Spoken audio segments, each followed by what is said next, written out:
दोस्तों, आज दिल्ली को भारत के सबसे पॉल्यूटेड सिटीज की लिस्ट में टॉप पर रखा जाता है। लेकिन दिल्ली भारत की नहीं बल्कि पूरी दुनिया की मोस्ट पॉल्यूटेड सिटीज की लिस्ट में टॉप पर आता है। लेकिन सिर्फ दिल्ली में हर साल इसी टाइम पॉल्यूशन इतना ज्यादा बढ़ा हुआ क्यों आता है? हालांकि दिल्ली का पॉल्यूशन हमेशा ही बढ़ा रहता है, लेकिन इस वक्त ही क्यों बढ़ जाता है? तो इसका सबसे बड़ा कारण है पराली का जलना। दोस्तों, ये पराली और कुछ नहीं है, ये जो क्रॉप के वेस्ट होते हैं, जो बहुत बड़े मात्रा में फसल के होने के बाद निकलते हैं, तो इसे फेंकने का किसानों का कोई और जगह नहीं मिलता, तो किसान इसे जला देते हैं। दोस्तों, पराली जलने से जहरीली गैस उतनी ज्यादा नहीं निकलती, लेकिन PM 2.5 जैसे काफी छोटे पार्टिकल बाहर निकलते हैं, जो कि जलने की वजह से पूरे हवा में फैल जाते हैं। दिल्ली में पराली जलने के पहले तक हवा में मौजूद PM 2.5 पार्टिकल 25% ही था, जो कि पराली जलने के बाद 10% बढ़कर 35% हो गया, जिससे दिल्ली की एयर क्वालिटी 383 से बढ़कर सीधे ही 500 के पार चली गई।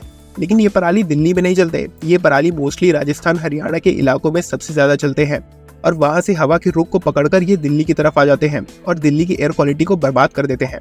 यूं तो फिलहाल पंजाब और हरियाणा की सरकारें एक दूसरे को ब्लेम कर रही है, लेकिन अगर दिल्ली ऐसे ही प्रदूषित होती रही तो कुछ समय बाद दिल्ली आम इंसानों के रहने लायक जगह नहीं बच पाएगा। लेकिन क्या इसका कोई सॉल्यूशन नहीं है? क्या दिल्ली ऐसे ही दूषित रहेगी? आइए समझते हैं। लेकिन सबसे पहले ये जानते हैं कि कब और कैसे माना जाता है कि किसी जगह का एयर क्वालिटी खराब है। किसी भी जगह के पॉल्यूशन को एयर क्वालिटी इंडेक्स से मापा जाता है। इसे 0 से 500 तक के इंडेक्स वैल्यू में मेजर किया जाता है।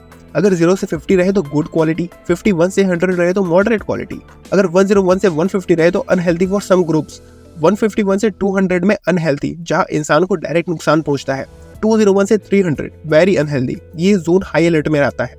और फिर आता है 300 से ज्यादा यानी कि हजार्डस, जहाँ ये एयर पॉल्यूटेंट्स लगभग सभी को इफेक्ट करते हैं। तो पूरे एयर पॉल्यूशन में सबसे ज्यादा pollutants PM 2.5, PM 10, ozone 3, nitrogen dioxide, sulphur dioxide और कार्बन मोनोऑक्साइड। लेकिन सबसे ज्यादा जो दिल्ली में पॉल्यूशन के लिए जिम्मेदार है वो है PM 2.5 और PM 10 पार्टिकल। PM 10 पार्टिकल जिसके डायमीटर्स 10 माइक्रोमीटर से या उससे ज्यादा छोटे होते हैं, PM 2.5 जिसके डायमीटर 2.5 या उससे छोटे होते हैं। PM 10 पार्टिकल्स आपके नाक और मुंह के जरिए लंग्स में सीधे घुसते हैं, और PM 2.5 पार्टिकल्स लंग्स के साथ आपके ब्लड स्ट्रीम तक पहुंच जाते हैं। 300 से ज्यादा को सबसे ज्यादा सीवियर समझा जाता है। हालांकि अमूमन दिल्ली में एयर क्वालिटी इंडेक्स यानी कि AQI 300 से ज्यादा ही होता है, लेकिन 6 नवंबर का AQI 500 को क्रॉस कर गया और दिल्ली के कुछ इलाकों में 800 तक पहुंच गया। और ऐसा माना जा रहा है कि दिल्ली में ऐसा ही हाल कुछ दिन तक और चलेगा। लेकिन क्यों सिर्फ इसी टाइम ही पराली जलाने की इतनी घटना होती है और दिल्ली को ही क्यों इतना इफेक्ट होता है? तो आइए देखते हैं कि पराली से निकलने वाला धुआं सिर्फ इसी टाइम ही क्यों बनता है। तो पराली खरीफ की फसल के तुरंत बाद ही जला दी जाती है, क्योंकि ये धान से निकला जाने वाला वेस्ट होता है, जो फसल की कटाई छटाई के बाद यूं ही खेतों में पड़ी रहती है, जिसे खेत से हटाना होता है, क्योंकि उसी खेत पर किसानों को रबी की फसल भी बोनी पड़ती है, जिससे किसानों को एट द एंड उस धान के वेस्ट को जलाना पड़ता है। सैटेलाइट रिकॉर्ड के अकॉर्डिंग ये पाया गया कि पराली जलाने में पंजाब सबसे आगे है, फिर हरियाणा, फिर बाकी के कुछ स्टेट्स। पंजाब में पूरे देश भर के 65.6% पराली अकेले जलते हैं, फिर मध्य प्रदेश 20% के साथ दूसरे नंबर पर आता है, फिर 5.3% के साथ हरियाणा, 4.2% के साथ यूपी, 3.7% के साथ राजस्थान आता है। पंजाब में अकेले 19,463 मामले पराली जलाने के डिटेक्ट किए गए थे। हालांकि ये सब राज्य बीते सालों के मुकाबले कुछ हद तक पराली जलाने को कम किया है। इस साल पंजाब और हरियाणा दोनों ने पिछले साल के मुकाबले 35% पराली इस साल कम जलाई है, लेकिन ये अभी नाकाफी है। आइए एक डेटा पर गौर करते हैं। तो जब 1000 किलो यानी कि 1 टन पराली जलती है तो उससे करीब 1400 किलोग्राम कार्बन डाइऑक्साइड एमिट होते हैं। डस्ट पार्टिकल यानी कि PM 3 किलो और कार्बन मोनोऑक्साइड करीब 60 किलो से भी ज्यादा एमिट होते हैं। ये जहरीली गैस हेल्थ के लिए बहुत ही ज्यादा खतरनाक होती है। लेकिन क्या पराली ही एकमात्र कारण है जिसकी वजह से दिल्ली इतना दूषित हो जाता है? दिल्ली में अमूमन इस वक्त ज्योग्राफिकल कंडीशन की वजह से भी पॉल्यूशन होता है। यूं तो दिल्ली NCR ही नहीं, पूरे नॉर्थ इंडिया के कई इलाकों में पॉल्यूशन काफी ज्यादा बढ़ जाता है इस टाइम पे, जिसका कारण कंस्ट्रक्शन, इंडस्ट्री का धुआं, सड़कों पर जमी धूल और गाड़ियों के धुएं हैं। और हाई प्रेशर और हवा का चलना इसे और एक जगह से दूसरी जगह बढ़ाता है। लेकिन क्या दिल्ली के पॉल्यूशन के लिए पराली को इतना दोष देना सही है? दिल्ली में गाड़ियों से निकलने वाला धुआं पॉल्यूशन में काफी ज्यादा योगदान देते हैं। सर्दियों में गाड़ियों से निकलने वाले धुएं में PM 2.5 की मात्रा गर्मियों से ज्यादा होती है। जहां गर्मियों में PM 2.5 की मात्रा दिल्ली के पॉल्यूशन में 9% कंट्रीब्यूट करती है, तो वही सर्दियों में PM 2.5 की मात्रा 9 से बढ़कर 25% तक पहुंच जाती है। दूसरा है सड़कों पर जमी धूल मिट्टी, क्योंकि हवा सर्दियों के वक्त तेज हो जाती है, जिससे सड़कों पर जमी धूल मिट्टी हवा में मिल जाती है, जिससे PM 10 और PM 2.5 की मात्रा बढ़ जाती है। कंस्ट्रक्शन एक्टिविटी तो मुझे आपको बताने की जरूरत नहीं है, शायद हर बड़े शहरों में कंस्ट्रक्शन एक्टिविटी से पॉल्यूशन होता ही है, तो दिल्ली में भी होता है, और ये बड़ा इंटरेस्टिंग कारण है। अब दिल्ली में कचरों के बड़े बड़े पहाड़ तो देखे ही होंगे।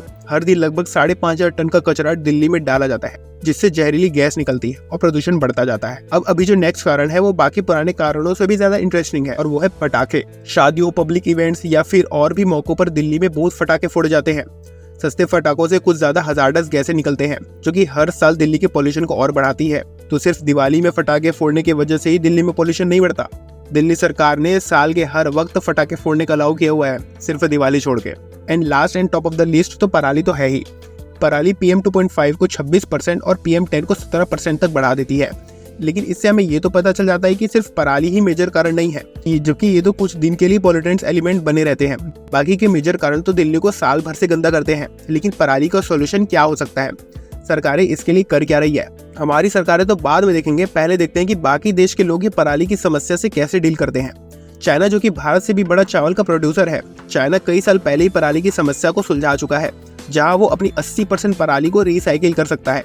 जापान में पराली को कुछ हद तक जानवरों को खिला दिया जाता है और फिर उससे खाद भी बना दी जाती है, जिससे मिट्टी की उर्वरता बनी रहती है। थाईलैंड, मलेशिया और इंडोनेशिया जैसे साउथ ईस्ट एशियन नेशन पराली से खाद तो बनाते ही है, साथ ही साथ पराली पर मशरूम उगाने का काम भी करते हैं।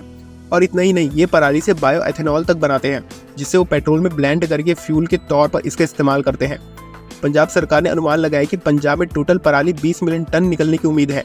पंजाब सरकार ने कहा है कि पराली का इस्तेमाल डिफरेंट इंडस्ट्री और एनर्जी प्रोडक्शन में किया जाएगा। सरकार जैव इथेनॉल बनाने, biomass based electricity production, compressed biogas plants लगाने, कार्डबोर्ड कारखानों में पराली वेस्ट का इस्तेमाल करेंगे, जिससे सरकार का मानना है कि 2022 की तुलना में 50% पराली बर्निंग में कमी आएगी। पंजाब में संगरूर, भटिंडा, फिरोजपुर, मुक्तसर और मोगा में सबसे ज्यादा 44% पंजाब की टोटल पराली जलाई जाती है, और पंजाब सरकार का कहना है कि वो इसी जिलों में सबसे ज्यादा ध्यान देने वाली है।